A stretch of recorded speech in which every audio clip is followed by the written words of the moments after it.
Well, Heidi-ho! We're going to start on Isaiah. Okay, we are on chapter 9. Nevertheless, the gloom will not be upon her who is distressed, as when at first he lightly esteemed the land of Zebulun and the land of Naphtali, and afterward more heavily oppressed her by the way of the sea beyond the Jordan in Galilee of the Gentiles. The people who walked in darkness have seen a great light.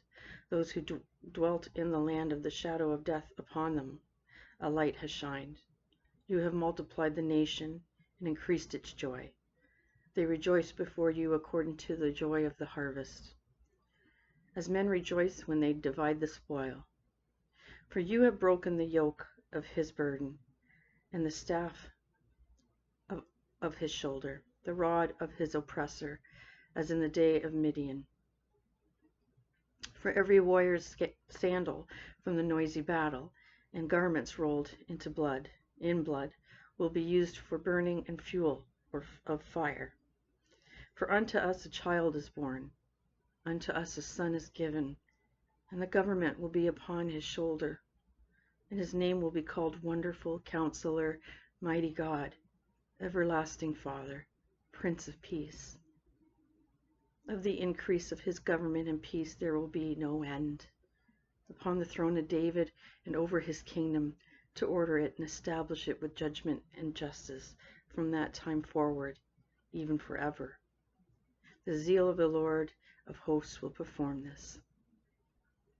The Lord sent a word against Jacob, and it has fallen on Israel. All the people will know, Ephraim and the inhabitant of Samaria, who say in pride and arrogance of heart, the bricks have fallen down, but will rebuild with hewn stones. The sycamores are cut down, but we will replace them with cedars. Therefore the Lord shall set up the adversaries of Rezin against him, and spur his enemies on, the Syrians before and the Philistines behind. And they shall devour Israel with an open mouth. For all his anger is not turned away, but his hand is stretched out still. For the people do not turn to him who strikes them, nor do they seek the Lord of hosts.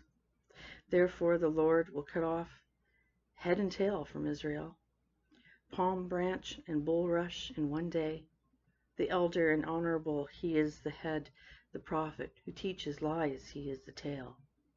For the leaders of this people cause them to err, and those who are led by them are destroyed. Therefore the Lord will have no joy in their young men, nor have mercy on their fatherless and widows. For everyone is a hypocrite and an evildoer, and every mouth speaks folly. For all this his anger is not turned away, but his hand is stretched out still. For wickedness burns as the fire. It shall devour the briars and thorns, and kindle in the thickets of the forest. They shall mount up like rising smoke. Through the wrath of the Lord of hosts the land is burned up, and the people shall be as fuel for the fire. No man shall spare his brother, and he shall snatch on the right hand and be hungry, and he shall devour on the left hand and not be satisfied. Every man shall eat the flesh of his own arm. Manasseh shall devour Ephraim, and Ephraim Manasseh. Together they shall be against Judah.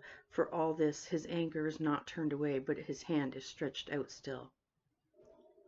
And that's the end of that chapter.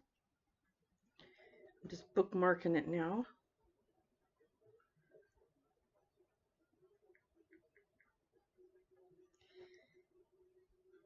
Okay, what one are we on? Okay, I'll be back to do Proverbs and then Psalms. Thank you for listening.